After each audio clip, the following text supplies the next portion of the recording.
سخا کے دن ہیں، عطا کے دن ہیں۔ یہ میں حسینیت اور یزیدیت میں فرق کرنے لگا ہوں۔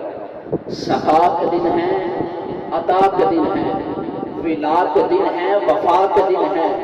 دکھی دلوں کی دعائیں سن دے، مست ملنگوں کو چین دے دے، میرے مولا حسینیوں کو حسین دے دے، یزیدیوں کو یزید، حسینیوں کو حسین دے دے، یزیدیوں کو یزید دے دے۔ ہمارے رستے، ہماری منزل، ہمارے رہبر الگ الگ ہیں۔ کب یہ ممکن ہے کوئی ملا کے دو کناروں کو ساتھ رکھے؟ مل کر دعا کریں، خدائے برحق بھروسے میں شرط میں تمہاروں کے ساتھ رکھے، ہمیں ہماروں کے ساتھ۔ سبحان اللہ۔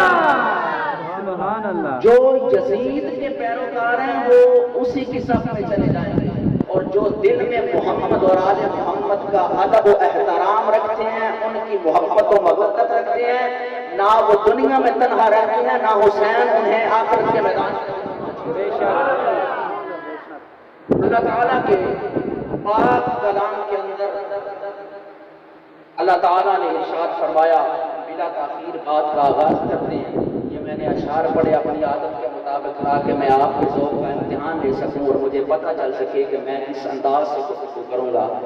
اللہ تعالیٰ آپ کے جوش و خروش کو سلامت رکھے، اللہ آپ کو برکت عطا فرمائے۔ اللہ تعالیٰ نے قرآن حکیم کے اندر فرمایا، فَاسْأَلُوا أَهْلَ الذِّكْرِ إِن كُنتُمْ لَا تَعْلَمُونَ۔ بس اگر تم کچھ نہیں جانتے، اگر تم کچھ نہیں جانتے تو اہل ذکر سے سوال کرنا۔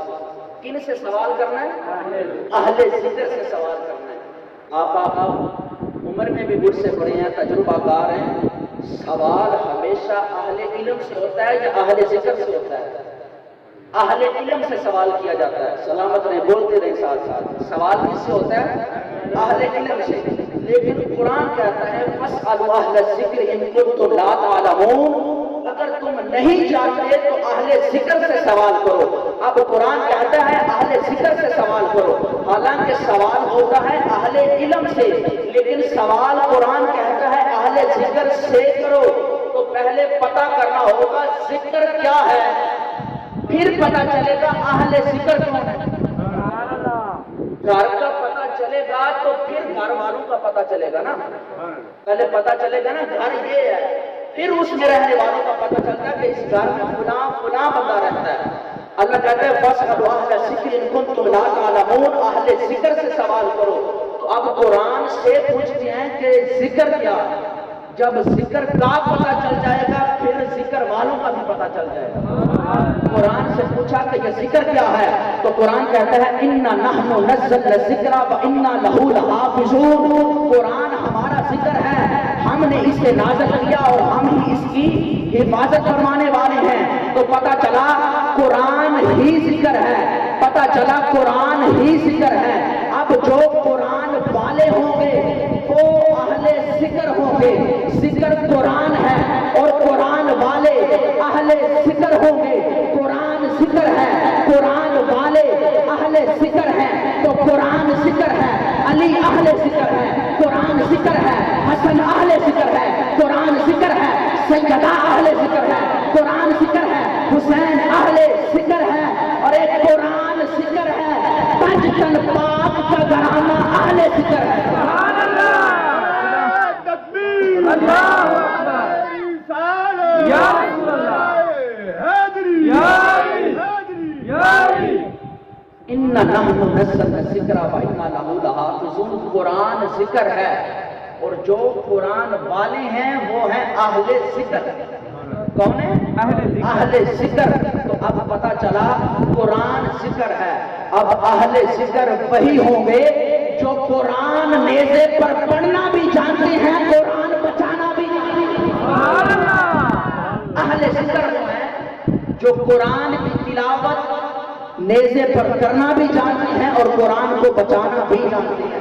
تو زمانے والوں، ذکر والے وہ ہیں شاید جنہوں نے قرآن سنایا ہو، شاید جنہوں نے قرآن کو بچایا ہو۔ سبحان اللہ، وہ ذکر والے ہیں جو قرآن سنانا بھی جانتے ہیں، قرآن کو بچانا بھی جانتے ہیں، جو دین پر مرنا بھی جانتے ہیں، دین کو بچانا بھی جانتے ہیں۔ دین سن لینا، سمجھ لینا، اس پر عمل کر لینا اور بات ہے، پر اس کا محافظ بن کر 72 تن کربلا میں قربان کر کے نانا کا دین بچانا کے اور بات ہے۔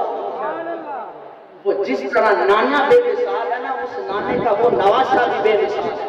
سبحان اللہ، بے شک۔ قرآن پاک میں اللہ تعالیٰ نے فرمایا بلغ پہنچا دے، حضرت آدم علیہ السلام سے لے کر وما علمنا الا البلاغ المبین، حضرت آدم علیہ السلام سے لے کر حضرت عیسیٰ علیہ السلام تک تمام نبی دین پہنچاتے رہے، تمام نبی دین پہنچاتے رہے، مگر ان کا دین اتنی دیر تک چلتا تھا جتنی دیر تک وہ خود رہتے تھے۔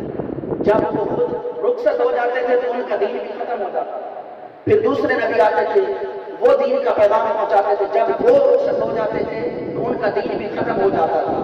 مگر آج 1500 سال گزر گئے میرے آقا کریم علیہ الصلوۃ والسلام کو ظاہری وصال کیے ہوئے، آج بھی ہر عاشق سانس اندر جائے تب بھی یا رسول اللہ، باہر آئے تب بھی یا رسول اللہ۔ وجہ کیا ہے؟ حضرت آدم سے لے کر عیسیٰ علیہ السلام تک جتنے بھی انبیاء کرام علیہ السلام آئے وہ باز کرتے رہے، پیغام پہنچاتے رہے، لیکن ان کا ہمیشہ کے لیے بچا نہیں، کیونکہ وہ پہنچانے والے تھے، ان کے پاس بچانے والا کوئی نہیں تھا۔ آج مصطفیٰ کو وصال کیے 1500 سال گزر گئے، پھر بھی مصطفیٰ کا دین باقی ہے۔ عیسیٰ علیہ السلام سے قبل تک دین پہنچانے والے تھے، بچانے والا نہیں تھا۔ باری مصطفیٰ کی آئی، باری بطوحا کے مکھڑے والے کی آئی، باری آمینہ کے لال کی آئی، باری زہرا کے بابا کی آئی، باری حسنین کے نانا جان کی آئی۔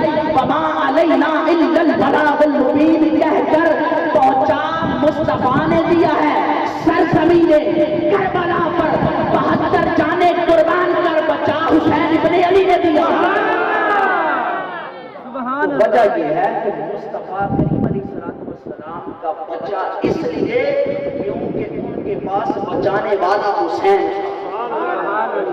اب آپ سے بتا، حسین اور قرآن کا رشتہ بڑا گہرا رشتہ ہے۔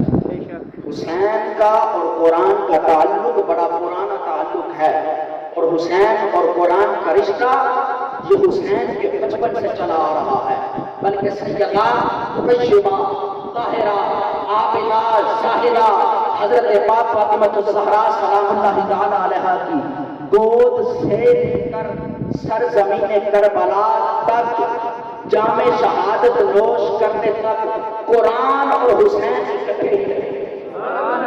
قرآن اور حسین اکٹھے ہی رہے ہیں، اور حسین اور قرآن کا رشتہ اس طرح بیان کرتا ہوں کہ حسین سیدہ کی گود میں آئے، سیدہ دودھ پلائے تو دودھ پلانے سے پہلے قرآن، حسین سیدہ کے گھر میں لنگر کھائیں تو نوادہ کھانے سے پہلے قرآن، حضرت علی المرتضیٰ تربیت فرمائیں تو سب سے پہلے قرآن، مصطفیٰ سینے پر سلائیں تو سب سے پہلے قرآن، جب کربلا میں جانوں کا نذرانہ دے کر اپنی گردن قربان کر کے حسین ابن علی نے قرآن بچایا ہوگا تو میرا وجد رہتا ہے، جب سیدہ دودھ پلاتی ہوں گی حسین ابن علی کو، جب سیدہ دودھ پلاتے وقت لوڑیاں قرآن کی دیتی ہوں گی، جب علی تربیت کرتے وقت قرآن کا فیض بانٹتے رہے ہوں گے، جب حسین مصطفیٰ کے سینے پر آرام کرتے وقت سب سے پہلے قرآن سنا کرتے تھے، میرا وجد یہ کہتا ہے کربلا کے اندر حسین بچا کر،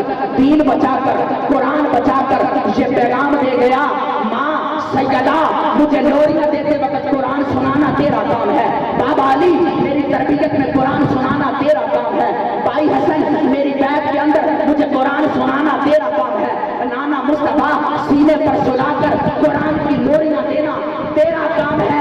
جب تیرے دین پر مشکل وقت آ جائے گا، اپنی جان 71 جانیں قربان کر کے اس دین کو بھی بچانا حسین کا کام ہے۔ قرآن